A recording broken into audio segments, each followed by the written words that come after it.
والصلاة والسلام على أشرف المرسلين وعلى آله وصحبه أجمعين، أما بعد، فقد قال الله تعالى في كتابه العزيز: أعوذ بالله من الشيطان الرجيم، بسم الله الرحمن الرحيم. وأنذر عشيرتك الأقربين. صدق الله العظيم. وقال النبي صلى الله عليه وسلم: بل الأرحام ولو بالسلام، أو كما قال عليه الصلاة والسلام. கண்ணியத்துக்குரிய அல்லாஹ்வின் நல்லடியார்களே, அன்பின் சகோதரர்களே, அல்லாஹ் ரப்புல் இஸ்ஸத் என் மீது கொண்ட பேரருளின் காரணமாக அவனுடைய கண்ணியமான இறையிடத்திலே அவனினால் கடமையாக்கப்பட்ட தொழுகையை நிறைவேற்றியதன் பின்னால் அவனுடைய தீனை பற்றி பேசக்கூடிய கேட்கக்கூடிய பாக்கியத்தை அல்லாஹ் நசீபாக்கி இருக்கின்றான். அல்ஹம்துலில்லாஹ். மௌத் வரைக்கும் அல்லாஹ் என்னையும் உங்களையும் அவருடைய இறை வழியிலேயே இஸ்திகாமத்தாக வாழ்வதற்கு அல்லாஹ் தௌஃபீக் செய்வாராக. கண்ணியமானவர்களே, நாம் இருக்கக்கூடிய இந்த மாதம், இந்த காலம் ஒற்றுமையை பறைசாற்றக்கூடிய,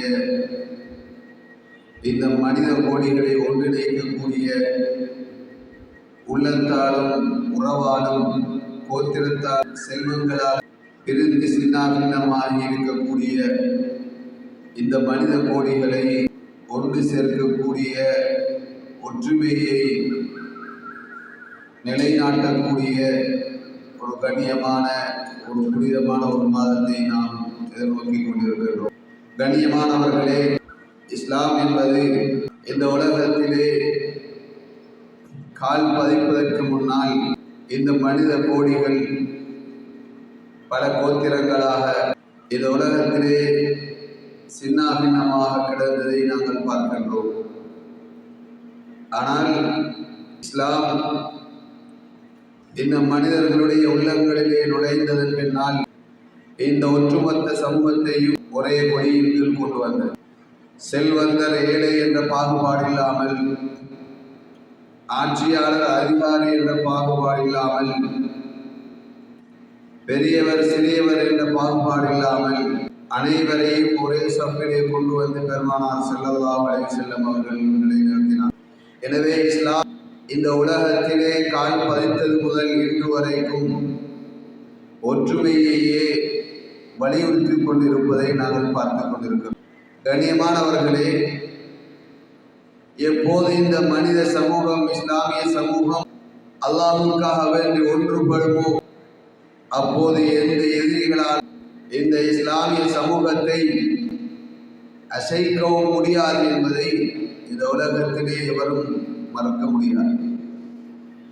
இன்று அவ்வப்போது இந்த இஸ்லாமிய சமூகத்தை நோக்கி எதிரிகளினால் படையெடுப்புகளும் தாக்குதல்களும் இடம்பெறுகின்றது என்று சொன்னால், அவ்வப்போது இந்த முஸ்லிம்களுக்கு மத்தியிலே ஏற்படக்கூடிய அந்த பிரிவினை தான் அதற்குரிய காரணங்களாக இருந்து கொண்டிருக்கின்றன.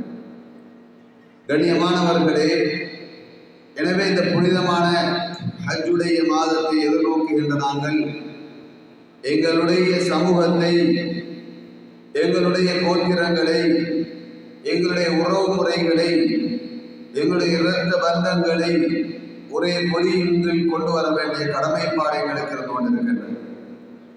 அல்லாஹ் தஆலா இந்த கஅபத்துல்லாவை புனர் நிர்மாணம் செய்ததன் பின்னால் இந்த ஒட்டுமொத்த முஸ்லிம்களையும் அந்த கஅபாவின் பக்கம், கஅபாவை நோக்கி கொண்டு சேருமாறு அல்லாஹ் வலியுறுத்தினான். இந்த ஒட்டுமொத்த சமூகத்தையும் அந்த கஅபாவுடைய நிழலின் கீழ் கொண்டு வருமாறு அல்லாஹ் தஆலா அழைப்பு கொடுக்கின்றான். எனவே கண்ணியமானவர்களே, இந்த ஹஜ்ஜுடைய மாதத்தை அடைய இருக்கின்ற நாங்கள் எங்களுடைய உள்ளங்கள் சின்னாபின்னமாக்கப்பட்டிருக்கின்ற இந்த கால சூழ்நிலையிலே நாங்கள் அனைவரும் ஒரே கொடியின் கீழ் ஒன்று திரள வேண்டிய கடமைப்பாடுகளுக்கு இருக்கின்றன. எனவேதான் கண்ணியமானவர்களே, இஸ்லாம் ரசூலுல்லாஹி ஸல்லல்லாஹு அலைஹி வஸல்லம் அவர்கள் இந்த இஸ்லாமிய பிரச்சாரத்தை ஆரம்பிக்கின்ற போது வஅன்திர் அஷீரத்தகல் அக்ரபீன், ஆரம்பமாக அல்லாஹ் தஆலா அவர்களுக்கு கூறக்கூடிய வார்த்தை வஅன்திர் அஷீரத்தகல் அக்ரபீன், ஆரம்பமாக உங்களுடைய இரத்த பந்தங்களை, உறவுகளை நீங்கள் இஸ்லாத்தின் பால் அழையுங்கள், இஸ்லாத்தை அவர்களுக்கு போதியுங்கள் என்று அல்லாஹ் கூறுகின்றார். எனவேதான் கண்ணியமானவர்களே, ஆரம்பமாக நாங்கள் எங்களுடைய இரத்த உறவுகளை, எங்களுடைய குடும்பங்களை, எங்களுடைய பிச்சலங்களை, எங்களுடைய சொந்தங்களை நாங்கள் ஒற்றுமைப்படுத்தி அவர்களை ஒன்றுபட வைத்து அவர்களை இஸ்லாத்தின் பக்கம் நாங்கள் கொண்டு வர வேண்டிய ஷரியத்தினுடைய கடமைப்பாடுகளின் பக்கம் ஒன்று திரளச் செய்ய வேண்டிய கடமைப்பாடு எங்கள் ஒவ்வொருவருக்கும் இருந்து கொண்டிருக்கிறது. கண்ணியமானவர்களே, இன்று இந்த உறவுகளை பற்றி நாங்கள் பார்க்கின்ற போது இரத்த உறவு என்று ஒன்று இருக்கின்றது. அதே போன்று படர் உறவு என்று ஒன்று இருக்கின்றது. இரத்த உறவு என்று சொன்னால் தொப்புள் கொடி உறவு என்று சொல்வார்கள். தாயின் மூலமாக, தந்தையின் மூலமாக உருவெடுத்த அந்த பந்தங்களை இரத்த உறவு என்று சொல்வார்கள். இதே போன்றுதான் படர் உறவு என்கின்ற போது திருமணத்தின் மூலமாக எங்களுக்கு உருவெடுக்கப்பட்ட அந்த உறவை படர் உறவு என்று கூறுவார்கள். எனவே கண்ணியமானவர்களே, எங்களுடைய இந்த இரண்டு வகையான உறவுகளையும் நாங்கள் ஒற்றுமை என்ற அந்த கொடியின் கீழ் கட்டியெழுப்ப வேண்டிய கடமைப்பாடு நடக்கிறது.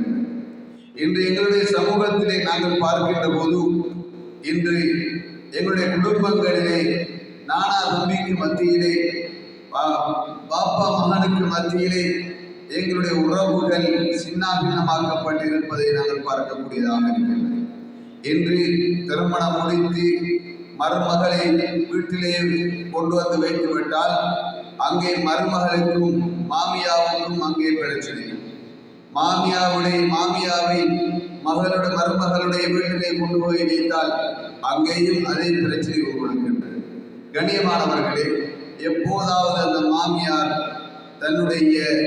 தனக்கு 2 குழந்தைகள், அதிலே என்னுடைய மகன் ஒருவர், இரண்டாவது நான் தத்தெடுத்த 2 மருமகள் என்று தன்னுடைய மகனையும் மகளையும் ஒரே உறவாக 2 உறவுகளாக நினைத்தால் அந்த குடும்பங்களிலே இவ்வாறான பிரச்சனைகள் வருமா என்பதை நாங்கள் சிந்திக்க வேண்டிய கடமைப்பாடு கிடைக்கிறது. இதே போன்றுதான் கண்ணியமானவர்களே,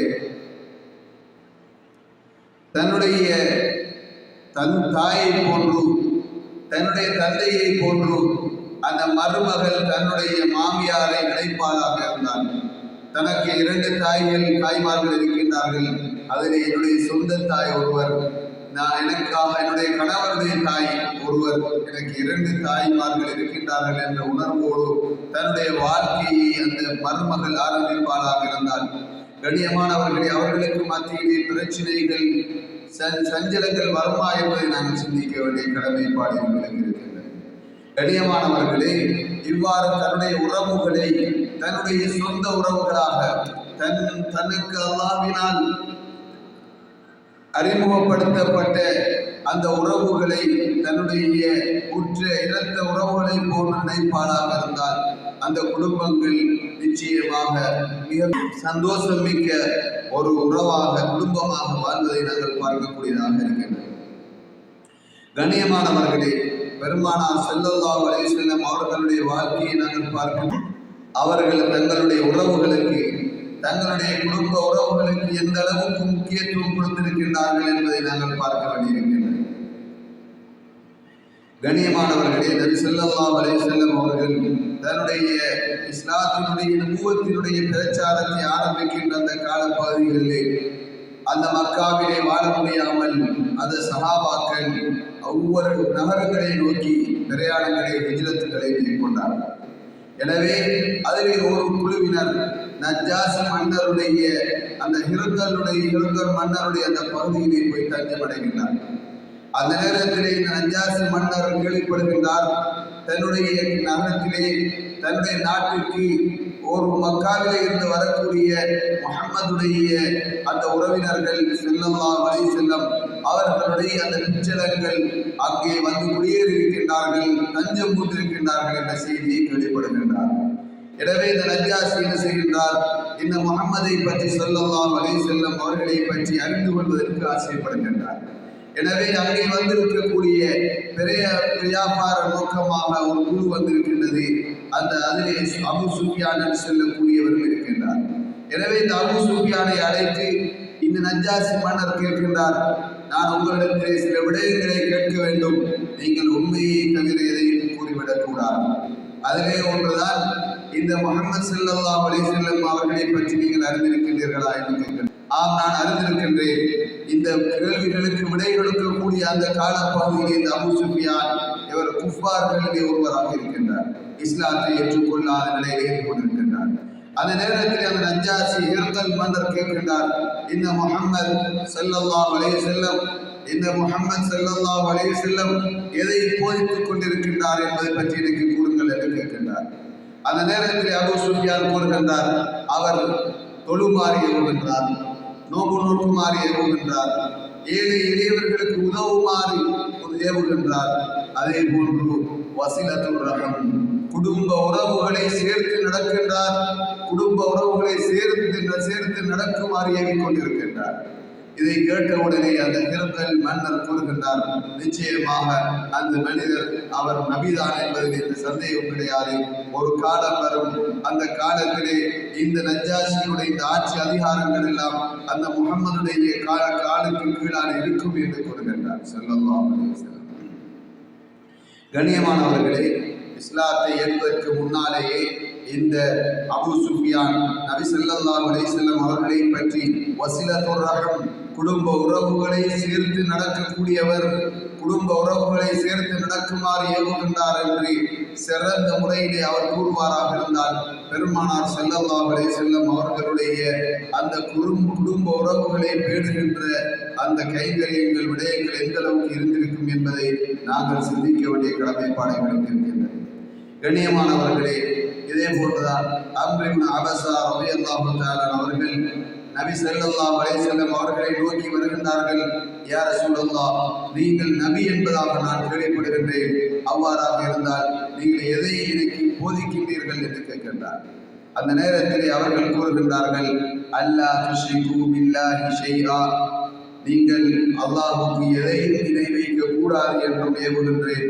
அதே போன்று வஸிலத்துர் ரஹம், நீங்கள் குடும்ப உறவுகளை பேணி நடக்க வேண்டும் உங்களுக்கு ஏவுகின்றேன் என்று கூற. கண்ணியமானவர்களே, அந்த நேரத்திலே அம்ர் இப்னு அபஸா ரலியல்லாஹு தஆலா அவர்கள் இந்த விடயங்களை செவிமடுத்துவிட்டு இஸ்லாத்தை ஏற்றார்கள் என்ற வரலாறுகளை நாங்கள் எங்களுடைய வரலாறு, இஸ்லாமிய வரலாறுகளிலே நாங்கள். இதே போன்றுதான் அபூ தல்ஹா ரலியல்லாஹு தஆலா அவர்கள் பைரஹா தோட்டத்தினுடைய உரிமையாளர். அவர் மிக பெரும் செல்வந்தராக இருந்தார், மிக பெரும் செல்வங்களை தன்னகத்தை கொண்டவராக இருந்த அபூ தல்ஹா ரலியல்லாஹு தஆலா அவர்கள் தன்னுடைய தோட்டத்திலே இன்பமாக சந்தோஷமாக தன்னுடைய வாழ்க்கையை கழித்துக் கொண்டிருக்கின்றார். இதன் காரணமாக அவர்களுக்கு தொழுகை தவறவிடப்படுகின்றது. இந்த நேரத்திலே நபி ஸல்லல்லாஹு அலைஹி வஸல்லம் அவர்களிடத்திலே கவலையற்றவராக வருகின்றார்கள். யா ரசூலல்லாஹ், இந்த தோட்டத்தின் மூலமாக தான் என்னுடைய அமல்கள் பாதிக்கப்படுகின்றது. இதே போன்று இன்னொரு ரிவாயத், அல்லாஹ் லஹூமுஹா வலா திமாஉஹா, உங்களுக்கு விருப்பமானதை நீங்கள் தர்மம் கொடுக்கின்ற வரைக்கும் நீங்கள் ஈமான் கொண்டவர்களால் கணிக்கப்பட மாட்டீர்கள் என்ற இந்த திருவசனம் இறங்கியவுடனே தனக்கு மிகவும் விருப்பமாக இருந்த இந்த பைரஹா என்கின்ற மிக பெரும் தோட்டத்தை ஸல்லல்லாஹு அலைஹி வஸல்லம் அவர்களிடத்தில் வந்து கொடுக்கின்றார்கள். யா ரசூலல்லாஹ், இதை அல்லாஹ்வுக்கும் அவருடைய தூதருக்குமாக நீங்கள் எடுத்துக்கொள்ளுங்கள் என்று கூறுகின்றார். அந்த நேரத்திலே ரசூலுல்லாஹி ஸல்லல்லாஹு அலைஹி வஸல்லம் அவர்கள் கூறுகின்றார்கள், மாலுன் ராபிஹ், இது எவ்வளவு பெரிய வியாபாரம், இது எவ்வளவு பெரிய லாபம் தரக்கூடிய வியாபாரம், இதை நீங்களே வைத்துக் கொள்ளுங்கள். உங்களுடைய குடும்பங்களை, உங்களுடைய பிச்சலங்களை நீங்கள் மற்றவர்களிடம் கையேந்தவர்களாக விட்டு செல்ல வேண்டாம், இதை நீங்களே உங்களுடைய உறவுகளுக்கு கொடுத்து விடுங்கள் என்று நபி ஸல்லல்லாஹு அலைஹி வஸல்லம் அவர்கள் கூறி அனுப்புகின்றார்.